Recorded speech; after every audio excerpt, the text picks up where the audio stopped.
indikator berikutnya, indikator kedua, kita belajar tentang apa? Tekanan zat cair. Tekanan zat cair yang pertama yang akan kita bahas tentang tekanan hidrostatis. Rumusnya apa? pH sama dengan Rho kali G kali H. Dengan pH itu tekanan hidrostatis, satuannya Pascal. Rho itu massa jenis, satuannya kilogram per meter kubik. G itu adalah tetapan gravitasi. Di sini ditulis kali berapa? 10 meter per sekon kuadrat. Sebetulnya nggak 10, sebetulnya berapa nak? Atau 9,8.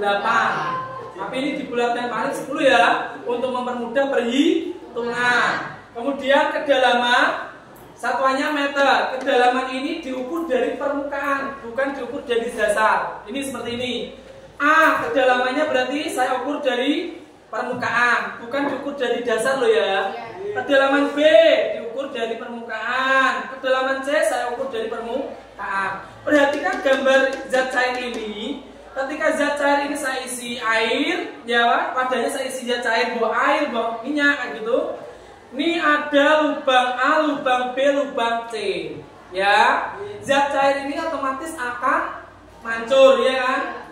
Pancuran yang paling jauh antara A, B, C yang mana? C. C yang paling jauh. Oke, terus? Ya. Terus? Berarti A yang paling kecil. Nah, di sini bisa disimpulkan bahwa tekanan paling besar yang mana tadi? Yang pancurannya paling jauh atau besar. Berarti ini saya tulis tekanan C paling besar daripada tekanan B. Terus paling kecil tekanan A. Berarti tekanan C lebih besar dari tekanan B, lebih besar dari tekanan A. Atau kesimpulannya, semakin dalam kedalaman benda, semakin jauh ya kedalaman benda, tekanan hidrostatisnya bagaimana? Semakin besar. Oke, sekarang kalau semakin dangkal ya, semakin dangkal kedalaman benda, maka tekanan hidrostatisnya semakin kecil. Sampai sini dulu. Paham? Paham. Ada yang tahu nggak penerapan dalam kehidupan sehari-hari tekanan hidrostatis apa? Bendungan. Oke, bendungan. Bendungan. Kolam renang. Bendungan air ya. Kolam renang. Masa ada yang tahu nggak modelnya gimana bendungan itu? Bertingkat, Pak. Oh, bertingkat. Berarti untuk mengantisipasi tekanan hidrostatis yang dalam itu besar berarti dibuat gini ya. Sehingga ini airnya, sehingga apa? Mengurangi tekanan hidrostatis pada kedalaman tertentu. Jelas ya? Kolam renang. Emang gimana kolam renang modelnya? Dari melengkung ya, dari dalam terus ke atas ini ya. Nah, oke. Ada lagi nggak? Ada, Pak. Apa? Kolam ikan. Oke, kolam ikan juga dibuat gitu. Kolam ikan. Apa lagi?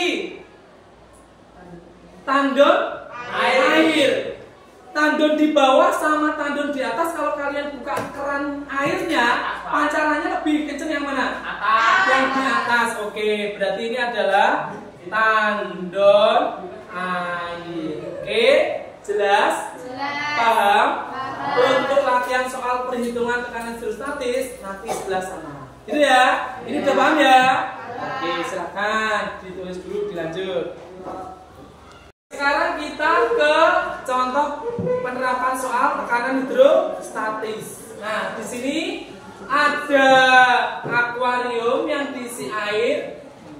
Dari air ke kedalaman paling dasar adalah 13 cm, ikan ke dasar 5 cm. Ada yang tahu nggak? Kedalaman ikannya berarti berapa? Dari mana 8 cm? Kita ukur dari permukaan ini ya. Ini berarti H. Nah, H sama dengan berapa ini? 13 dikurangi 5. Berarti H sama dengan 8 cm dijadikan jadikan meter berarti 8 dibagi 100 meter. Lihat gini aja, gak usah dijadikan desimal. Paham? Nah, pH tekanan hidrostatis tadi rumusnya apa? Bareng-bareng. pH sama dengan Rho kali G kali H. pH massa jenis airnya berapa ini? 1000. Tetapan gravitasi 10. Hanya berapa ini? 8/100. Loh, ini tinggal coret. 0 ini coret dengan ini. 0 ini coret dengan ini. Paham? Berarti pH-nya berapa? 8. 0-nya masih 2. Berarti 800 Pascal. Sampai sini dulu. Paham? Paham. Jelas? Jelas. Terbaik. 9C. Nah, pada pagi hari ini kita melanjutkan indikator yang ketiga. Harapannya setelah belajar kamu mampu menganalisis tentang hukum Archimedes. Tentang apa? Hukum Archimedes. Ini Mali punya 2 benda yang saya ukur beratnya. Ini benda ketika di udara dan ini benda ketika saya masukkan ke air. Ternyata berbeda.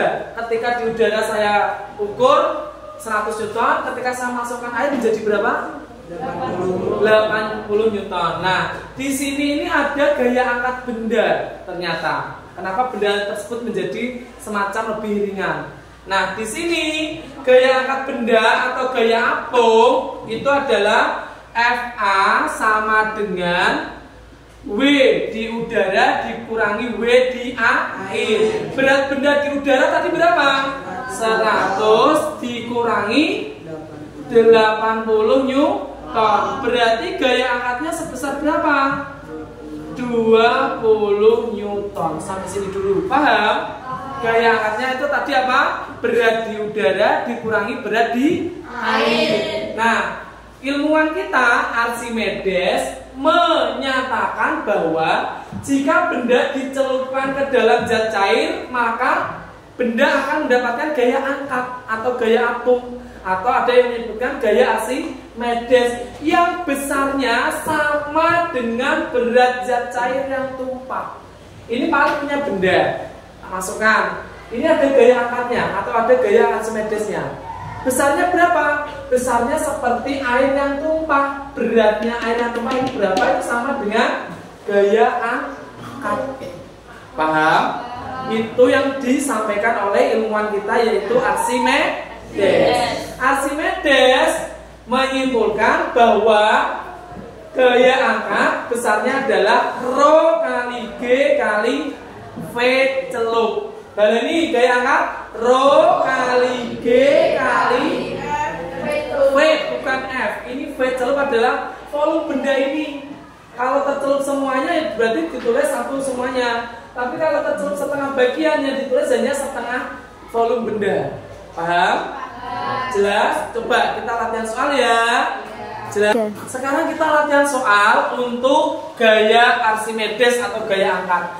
Tadi gaya Archimedes rumusnya apa? Fa sama dengan Rho kali G kali C. Bendanya ini tercelup semua enggak? Ya. Berarti kalau tercelup semua ya berarti V celup. Nah, sekarang massa jenisnya berapa? Diketahui enggak? Berapa? 1000. Tetapan gravitasi berapa? 10. Volume benda yang tercelup berapa? 3 desimeter. Padahal harus meter. Berarti kita jadikan V benda dalam meter. Berapa? 3 per V bendanya dalam meter kubik dibagi 1000. Desimeter kubik ke meter kubik dibagi 1000. Nah, berarti ini saya tulis di sini volume bendanya berarti 3 per 1000 meter kubik. Ada nggak yang bisa dicoret? Ada. 1000 ini hilang dengan 1000 ini. Berarti gaya angkatnya berapa? 30. A sama dengan 30 Newton. Jelas? Jelas. Paham? Paham. Jempolnya mana 9C? Oke, keren. Untuk penerapannya, hukum Archimedes dalam kehidupan sehari-hari, penerapannya ada yang tahu nggak? Penerapannya apa? Kapal. Oke, boleh kapal. Kapal, oh ya. Kapal selam, karena ini ada yang tercelup sebagian ya, berarti kapal selam. Kapal selam. Terus jembatan apa? Jembatan ponton. Ada yang tahu jembatan ponton itu apa? Oh iya, jembatan yang disusun dari drum-drum minyak yang itu ya, untuk apa? Biasanya di dermaga laut kayak gitu. Jelas disusun ya, yang disusun horizontal sehingga bisa dilewati untuk landasan kapal atau penyeberangan seperti itu. Jelas ya? Untuk penerapan sehari-hari ya.